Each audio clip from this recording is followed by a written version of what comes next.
Member for Kelowna Centre. So it sounds like the answer is no, she will not repeal it in good faith. The lines have become so long at our food banks that they now need to hire private security. Food banks should be a last resort, but under this government, we've seen an 80% increase in food bank usage. Also under this government, food banks now have to pay PST for security. Meanwhile, the head of Community Living BC made $330,000 last year and has a vehicle allowance of $12,000. How does this Minister of Social Development and Poverty Reduction find it acceptable to pay a $12,000 vehicle allowance when people in BC can't afford food?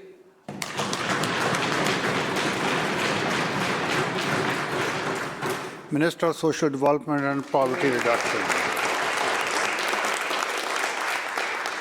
Thank you, Mr. Speaker. We all want adults with developmental disabilities to have the most dignified, independent, supported life that they can. We all want people to have the best access to food that gives them the very best start of the day. These are investments that we are working on together with community so that people get access to those supports. I'm so encouraged that this budget provided a lift of $81 million for Community Living BC so that we can respond to the growing caseload. The schools and teachers and parents are doing a better and better job of identifying who is going to need supports when they age into adulthood, and this budget lift responds to that need. Member.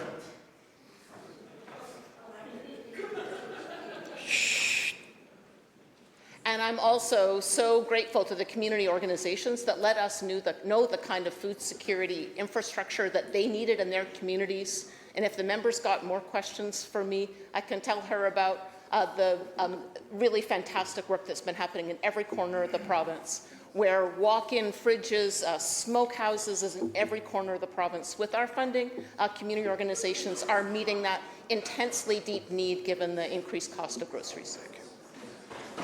Member supplemental. Member. Through you, Speaker, I'd like to congratulate the Minister for being the only person in the province who's encouraged by this budget. Food banks are supposed to be a last resort, yet 33,000 children relied on BC food banks last year. When British Columbians shop at their local grocery store or visit the food bank, they're faced with guards, not greeters. Costs to prevent shoplifting don't just disappear. They get passed down the line. The people who feel it most are the ones at the checkout. Higher costs at the till compound the problem, leading to more families struggling and more people turning to food banks. So to the Minister of Social Development and Poverty Reduction, will you commit to an exemption of the PST on security at food banks? And will you end the $12,000 car allowance today? Yes or no?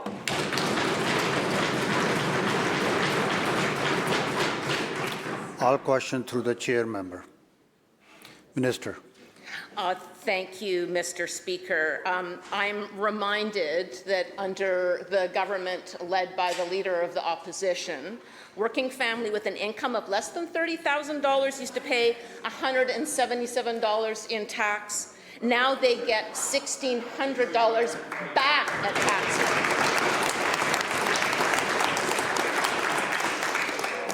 And I could go all day with this member on the ways that we have been taking a bite out of the cost of inflation, whether it's affordable childcare, free birth control, affordable housing, and lifting income assistance rates where the official opposition leader's government froze them for a decade. Members. We're going to keep investing in people because that's what we do on this side of the House.